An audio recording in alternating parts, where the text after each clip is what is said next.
Xenotrasplante es el nombre que reciben estos trasplantes de órganos de otras especies. Esta intervención, se lo veníamos contando, ha sido un hombre, tenía 57 años y un grave problema cardíaco.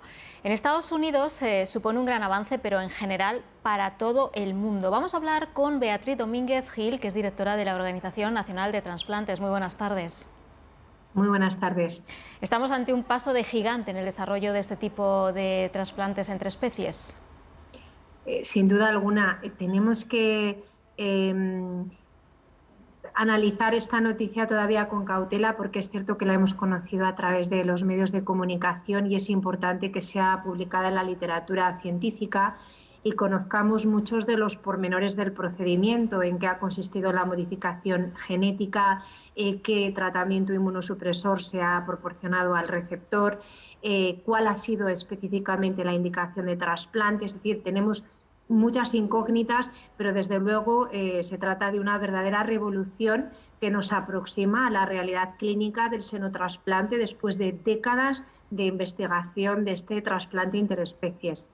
Hablaba usted de que llevaban décadas todavía estabilizados, hablaba de que había que publicarse precisamente en revistas médicas y vamos a hablar de eso porque es verdad que siempre pensamos que el chimpancés pues son más parecidos a nosotros, pero sí que hace ya años la similitud anatómica y fisiológica que había entre los cerdos y nuestra especie pues dio muchísimas esperanzas, pero luego unos estudios pues dieron al traste con esta opción porque se mostró que este tipo de animales tenían unos virus presentes en su genoma, el retrovirus para ser más exactos, y que eso podía infectar, al menos en el laboratorio, a células humanas. Parece que eso es una de las cosas que se ha podido controlar en estos momentos con la cautela que usted dice, pero ¿existe miedo a que otros patógenos de una especie determinada puedan afectar a la humana cuando se hace un trasplante de estas características?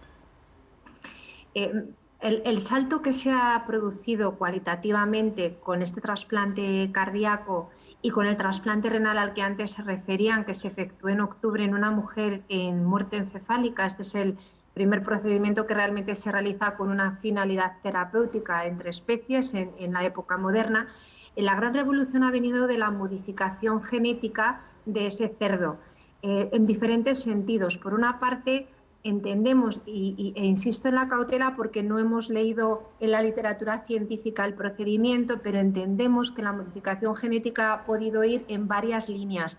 Por una parte, se ha modificado probablemente genéticamente ese cerdo para que no se expresen determinadas proteínas que lo que hacían anteriormente era provocar lo que llamamos el rechazo hiperagudo del órgano y la destrucción inmediata del órgano una vez trasplantado. Pero por otra parte también se han introducido genes humanos que pueden reducir el riesgo de rechazo agudo una vez trasplantado ese órgano y probablemente también se han llevado a cabo modificaciones genéticas que eliminan esos retrovirus. Probablemente ese problema de los retrovirus porcinos actualmente no sea un obstáculo importante para el desarrollo clínico del xenotrasplante como lo era hace años por toda la bioseguridad que existe en el momento actual y precisamente por esa modificación genética, que es lo que ha hecho que este procedimiento hasta el momento parece que ha sido exitoso. La búsqueda de trasplantar entre especies, lo comentaba usted hace unos momentos, no es algo nuevo, ya se ha hecho más veces, usando sobre todo primates. Se está haciendo recientemente, no a nivel de órganos como un corazón, por ejemplo, con otro tipo de tejidos. Sí, el trasplante de tejido porcino, como por ejemplo válvulas cardíacas, es un procedimiento establecido, un procedimiento habitual y que nos hace pensar que el grado de aceptación futura de este tipo de trasplantes, llegado el momento de su paso a la clínica, probablemente sí que sería amplio entre la población. De hecho, hay encuestas realizadas particularmente por la Universidad de Murcia sobre la aceptación del xenotrasplante entre la población general y el grado de aceptación es extraordinariamente alto, por encima del 70%. Y ya para finalizar, en este caso que hemos visto en Maryland, en Estados Unidos, se ha hecho a un paciente que estaba ya terminal. ¿Usted considera que en caso de que esto evolucione, que haya una seguridad y que se sepan más cosas que aún no se saben, debería estar siempre detrás del trasplante pues, de un órgano de humano a humano?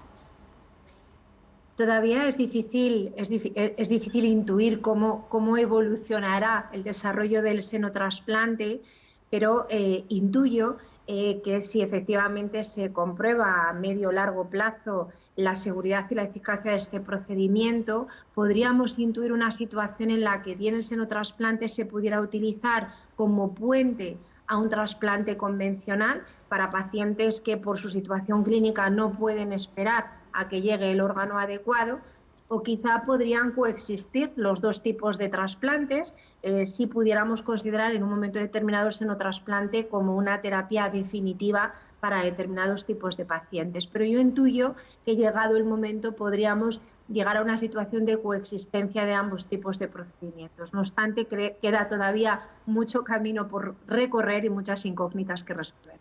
Muchísimas gracias, Beatriz Domínguez Gil, por atender en directo al canal 24 Horas.